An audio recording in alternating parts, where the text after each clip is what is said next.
Bonsoir à toutes et à tous. Je suis Mary Deros, conseillère municipale de Parc Extension et présidente de cette comité de démolition. Alors, j'invite les membres du comité de démolition à s'introduire, s'il vous plaît. Bonjour, je m'appelle Francis Guimard, membre du comité de démolition. Bonjour, je m'appelle Véronique Lamar, membre du comité de démolition. Karim Gergis, membre du comité de démolition. Catherine Routier, membre du comité de démolition.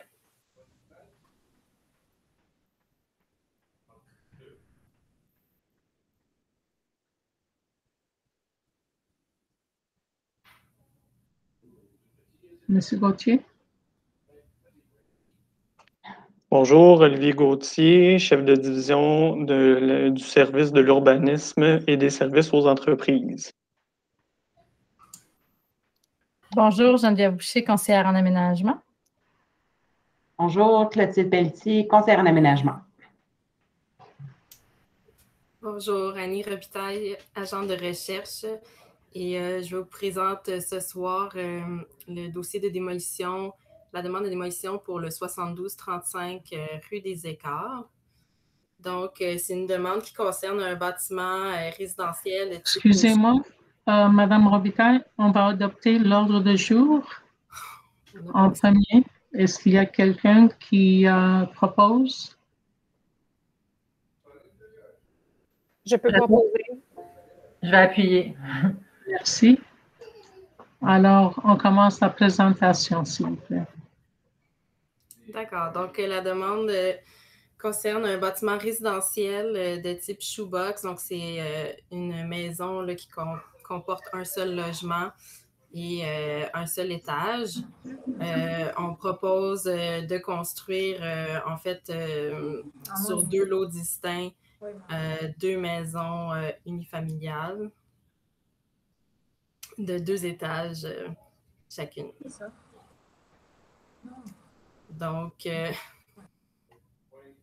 le bâtiment visé est situé donc sur la rue des Écarts, juste au nord de la rue Jean-Talon, dans le district de François-Perrault.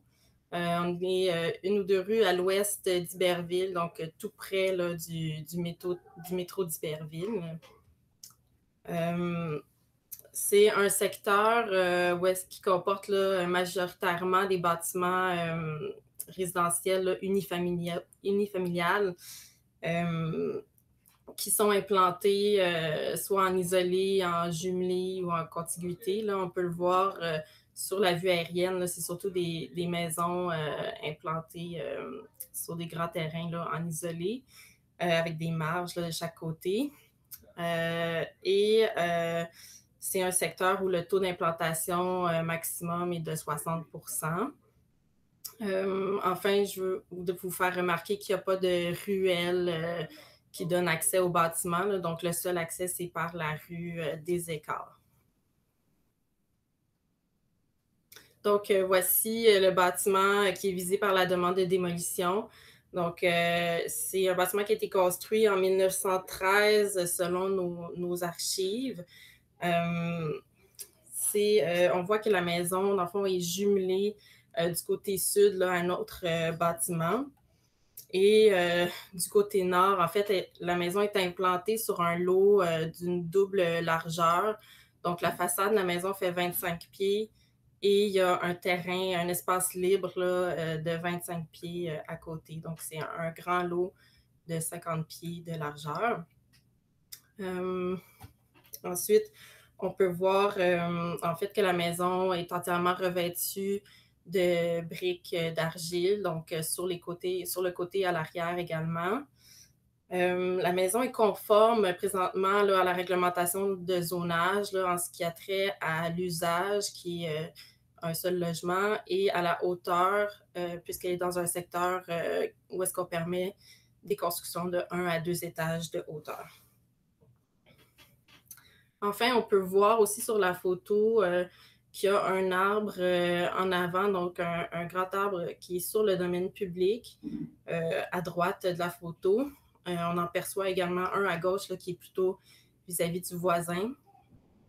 Il y a également présence d'une entrée charretière sur le lot et sur le domaine public encore, il y a un poteau d'Hydro-Québec qui va rester là.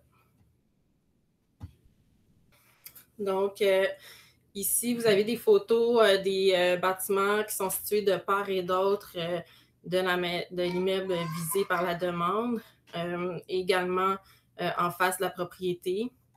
Donc, on peut voir que c'est des bâtiments, donc encore une fois, des maisons unifamiliales de 1 à 2 étages de hauteur.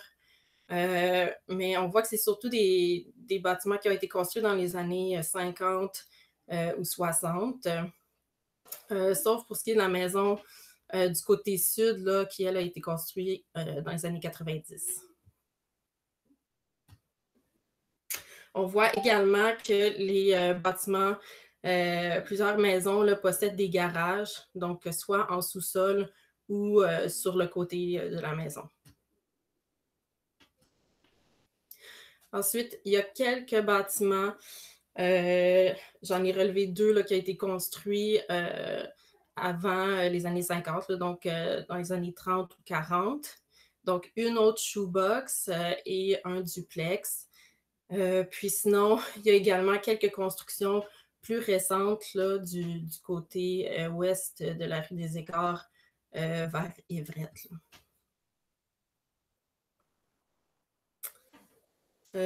Donc, pour ce qui est de l'état du bâtiment, il y a un rapport d'ingénieur qui a été déposé en avril 2020 qui fait état de plusieurs problèmes là, au niveau du bâtiment. Donc, la maison, elle est vacante là, depuis plusieurs années et elle a été laissée à l'abandon, donc sans chauffage, sans entretien.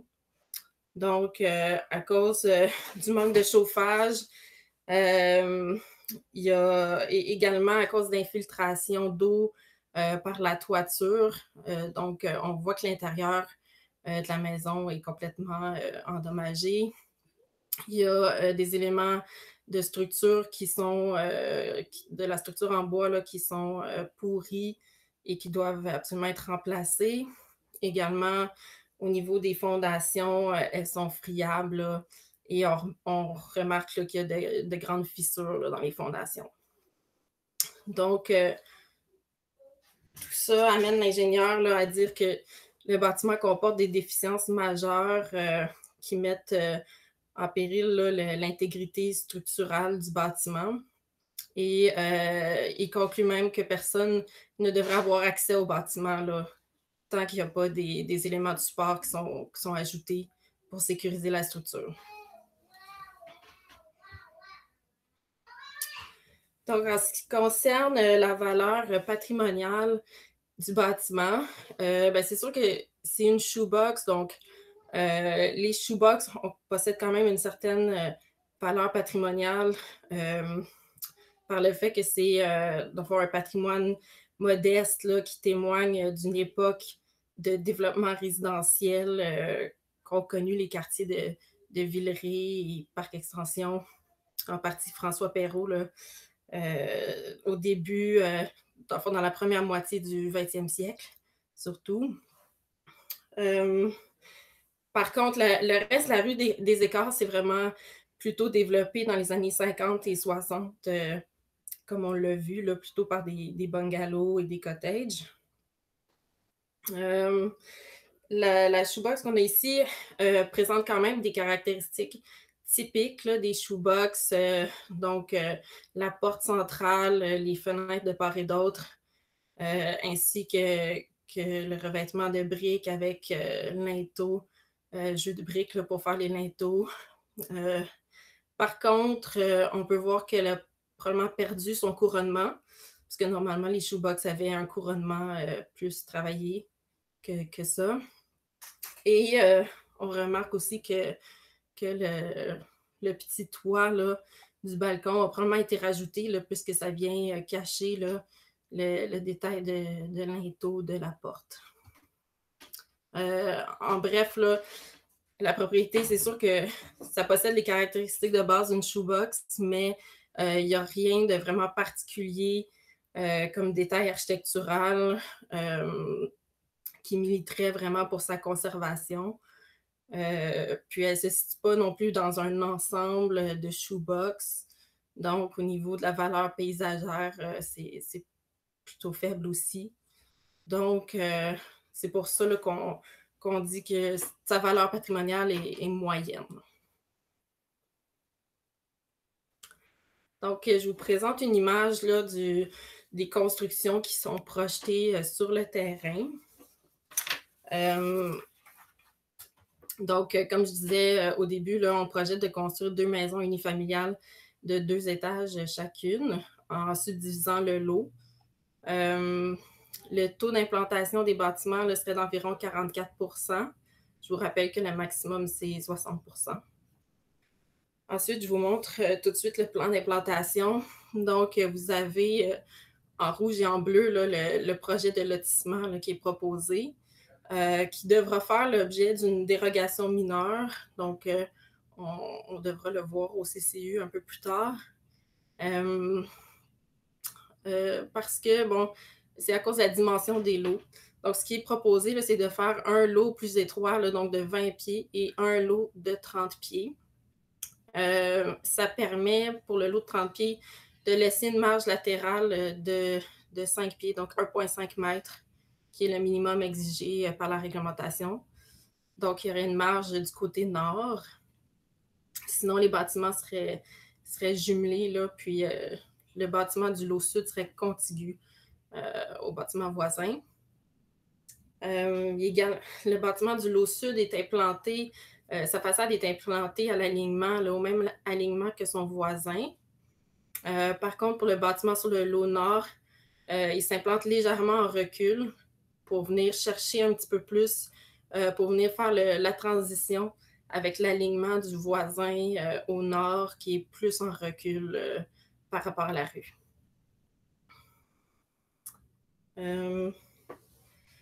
Enfin, ce qu'on peut voir à l'arrière également, c'est que pour le bâtiment sur le lot nord, le deuxième étage se prolonge un peu à l'arrière. Donc, on voit une ligne pointillée là, qui est en fait la fin du rez-de-chaussée. Puis à l'étage, ça se prolonge. On va le voir en plan. On voit également qu'il y a 2 arbres, là, un dans chacune des cours arrière.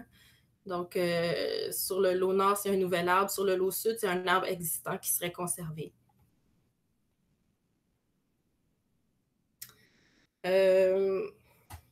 On peut voir également là, qu'il y a une entrée, donc un accès véhiculaire là, vers un stationnement en garage qui serait situé au sous-sol pour la maison sur le lot nord.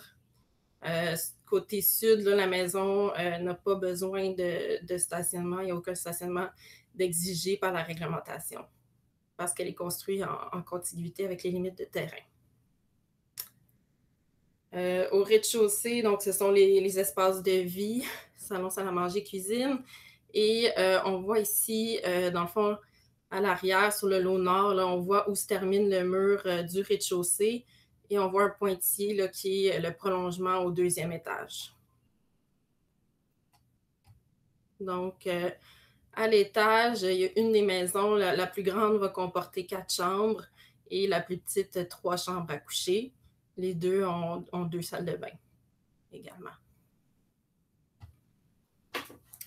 Donc, en élévation, on peut voir que le niveau du rez-de-chaussée est un petit peu plus bas là, que le voisin du côté sud, qui a un niveau de rez-de-chaussée très élevé là, par rapport aux autres bâtiments sur la rue.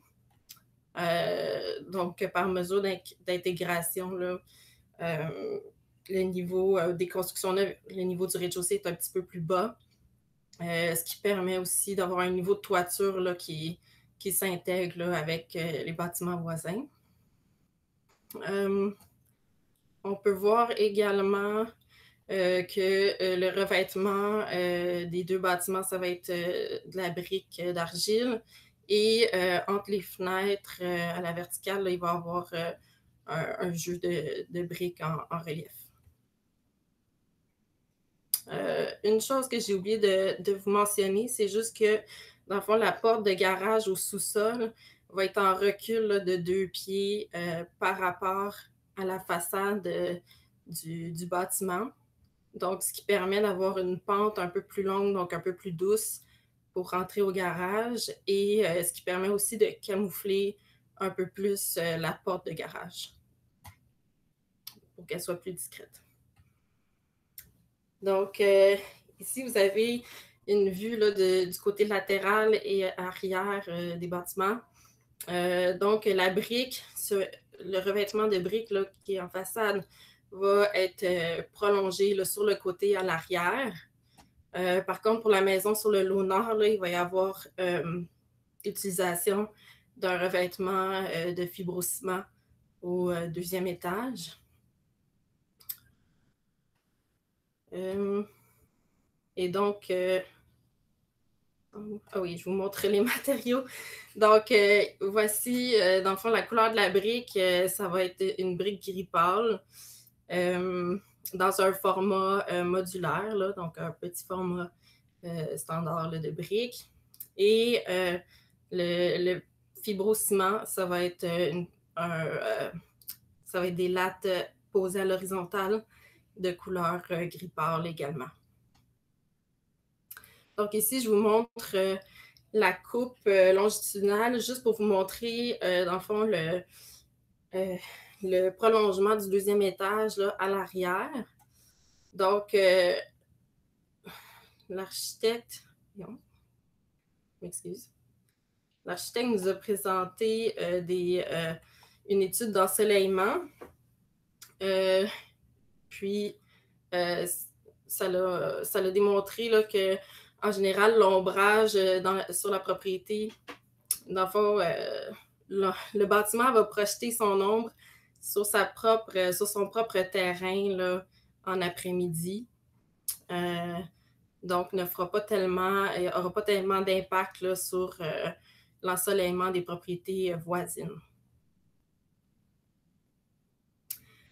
Donc, pour prendre sa décision, le comité de démolition doit considérer les oppositions reçues, l'état du bâtiment faisant l'objet d'une demande, la détérioration de l'apparence architecturale de l'ouvrage, la détérioration du caractère esthétique ou de la qualité de vie du voisinage, le coût de la restauration de l'immeuble, l'utilisation projetée du sol dégagé, l'intégration du projet dans son milieu et ses impacts sur le voisinage, ainsi que lorsque l'immeuble comprend un ou plusieurs logements, le préjudice causé aux locataires, les besoins de logement dans les environs et la possibilité de relogement des locataires. Donc, au niveau de la direction, on émet un avis favorable à la démolition du bâtiment et au programme préliminaire de réutilisation du sol dégagé. Dans le fond, on constate que le bâtiment existant, dans le fond, il est vacant depuis plusieurs années. À cause de cela, il est dans un état de dégradation avancée, comme on a pu le voir. Donc, même dans son état actuel, il ne pourrait pas être habitable là, sans qu'on investisse quand même des sommes considérables. L'immeuble ne présente pas de caractéristiques architecturales et paysagères significatives là, qui militeraient pour sa conservation. Également, le programme de réutilisation du sol dégagé permet là, la construction d'un logement supplémentaire, donc permet de venir utiliser là, la partie de terrain qui est non construite actuellement. Enfin, les nouvelles constructions s'intégreront adéquatement au cadre bâti existant de par leur alignement par rapport à la rue, leur hauteur ainsi que leur gabarit. Et finalement, malgré là, le projet de démolition et de construction, les armatures existantes là, sur le domaine public vont être protégées et conservées lors des travaux. Donc, on suggère là, que si le comité accorde la démolition, là, de juste imposer une condition par rapport à l'approbation de la demande de dérogation mineure pour le lotissement, parce que si jamais cette demande-là n'était pas approuvée par le conseil, ça aurait un impact sur le programme de réutilisation du sol dégagé, parce qu'il ne pourrait pas procéder au lotissement comme proposé aujourd'hui. Enfin, il y a eu, conformément au règlement sur la démolition, donc il y a eu une consultation écrite qui a été tenue sur le site Internet de l'arrondissement, donc du 19 mai jusqu'au 3 juin. Il y a également eu affichage sur le bâtiment pour aviser les citoyens de la consultation. Et nous n'avons reçu aucune question ni commentaire en lien avec la démolition pour ce projet. Donc, maintenant, je vous laisse pour la période de questions et commentaires des membres du comité. Merci beaucoup pour la présentation, Annie. Est-ce que les membres du comité de démolition, excusez, si vous avez des questions ou des commentaires, c'est le moment de le faire. Moi, je voulais juste m'excuser parce que tantôt, j'ai eu un problème à me joindre avec la caméra. Je voulais juste m'assurer que vous m'entendez. Ça va? OK, merci. Oui. Moi, j'ai pas de questions par rapport bon, pour le comité de démolition. Je vais avoir des commentaires plus tard. Des questions plus tard, je veux dire. Mon seul commentaire est le suivant, puis c'est le cas pour ce dossier-là, mais c'est aussi le cas pour certains dossiers qu'on voit passer au CCU. J'ai l'impression qu'il y a comme une genre de tendance où on voit souvent des shoebox laissés à l'abandon et on les rend à un état tel que quand c'est présenté au CCU ou à la ville, avec les rapports d'ingénieurs, on se retrouve face à une situation où est-ce que le gros bon sens ne fait qu'on devrait finalement démolir. Il y a personne qui va, en regardant ce bâtiment-là, qui va dire bon, il faudrait le sauver, le remettre à son état original. Donc, j'aimerais juste qu'on note ce commentaire-là que si on veut sauver les shoebox, ce genre de situation-là, il faudrait faire peut-être quelque chose pour pas que ça se reproduise. Parce que effectivement, moi, je suis habitante du quartier, je le vois se dégrader à vue d'œil depuis des années. Si on l'avait repris avant, peut-être que la conclusion aurait été la même. Mais si on l'avait pris comme on avait, je sais pas, obligé un certain état de conservation ou quelque chose, peut-être qu'on aurait été capable de sauver un shoebox. Puis j'ai peur qu'on voit cette tendance-là se répéter. Parce que si laisser son shoebox à l'abandon, ça veut dire que tu n'es pas obligé de le conserver pour l'agrandir. C'est ça qui va arriver à tous les shoebox de l'arrondissement. Alors, c'était mon commentaire. Merci, Catherine. Autre personne? Moi aussi, j'avais fait à peu près la même remarque que Catherine. Là. Sylvia, pouvez-vous venir plus proche au microphone, s'il vous plaît? J'ai aussi le même commentaire que Catherine par rapport, parce qu'on voit souvent ça dans le cadre de bâtiments patrimoniaux qui sont plus chers à restaurer et parfois aussi qui ont plus de valeur que des shoebox et qu'on est obligé de démolir parce qu'ils sont rendus à un état de dégradation puis qu'on n'est plus capable de les récupérer. Donc, si on veut garder un brin de notre patrimoine, je pense qu'il faut renforcer les règlements. Que si on démontre qu'il y a eu de la négligence de la part des propriétaires, que malheureusement, on va les obliger à restaurer ou à reconstruire à l'identique, avec une bonification de l'étage, comme on fait pour les shoebox actuellement.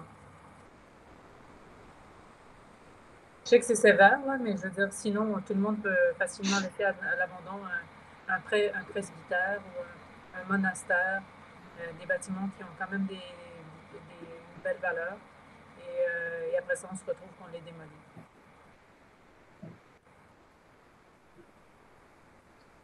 Sur le projet actuel, présentement, je comprends votre préoccupation.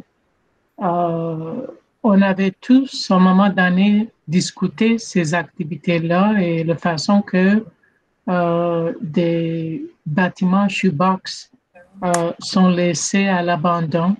Quelquefois, c'est les personnes qui habitent là ont décédé avant que les enfants prennent possession. Il y a des semaines, des mois avec un jugement qui rend le bâtiment disponible à qui que ce soit de la famille. Et à ce moment-là, ils le vendent parce qu'ils ne peuvent pas l'utiliser pour des raisons X. Ce n'est pas toujours le cas, mais dans ce cas ici, c'est un bâtiment qui n'a pas été habité depuis des années. Puis maintenant, c'est quelqu'un qui avait acheté le lot au complet, qui le subdivise pour construire des logements. Et il y aura quand même, Annie, c'est combien de logements au total? C'est 4? C'est 2 logements. Bon. 2 logements, un dans chaque bâtiment? Oui. Alors, au moins 2 familles seront capables de se loger à ce projet-là. Si on revient au bâtiment actuel, qu'on a vu que c'était à l'abandon pendant des années, que les experts on dit qu'il ne peut pas être sauvé et qu'il y a ce projet devant nous, pouvez-vous vous prononcer sur ce projet?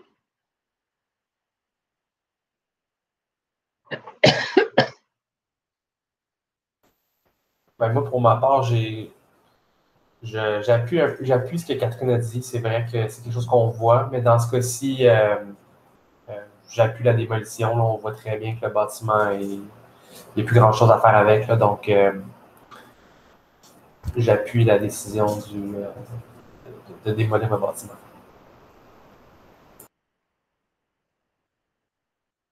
Les autres membres? Je voulais juste dire, excuse-moi Karim, ma position était, je suis pour la démolition ainsi que la condition proposée par la direction, mais je voulais profiter du fait qu'on parlait justement de ce genre de projet-là pour soulever une inquiétude qu'on voit régulièrement. J'ai bien compris votre proposition, Catherine. Merci. Je suis d'accord aussi avec la démolition de ce projet. Moi aussi. Moi aussi. Alors, tout le monde a voté en faveur de la démolition. Alors, merci. Alors, qui propose la levée de cette assemblée? Je propose. Appuyé par? J'appuie. Merci beaucoup. Alors, un instant, je veux au juste, prochain comité de démolition qui va venir, je ne sais pas quand. Alors, on laisse nos citoyennes et on vous souhaite une bonne soirée. Pardon, Madame de Ross, je voulais juste, dans le fond, suite à la décision d'accepter la démolition, je veux juste informer là, les citoyens qui pourront regarder la vidéo que donc il y a un délai d'appel de 30 jours là, suite à la décision du comité. Donc, jusqu'au 9 juillet, toute personne là, peut demander de faire appel de la décision. Soit en envoyant un courriel ou une lettre par la poste là, aux adresses qui sont indiquées à l'écran. Voilà. Merci beaucoup pour cet rappel, Annie. Alors, bonne soirée à tous.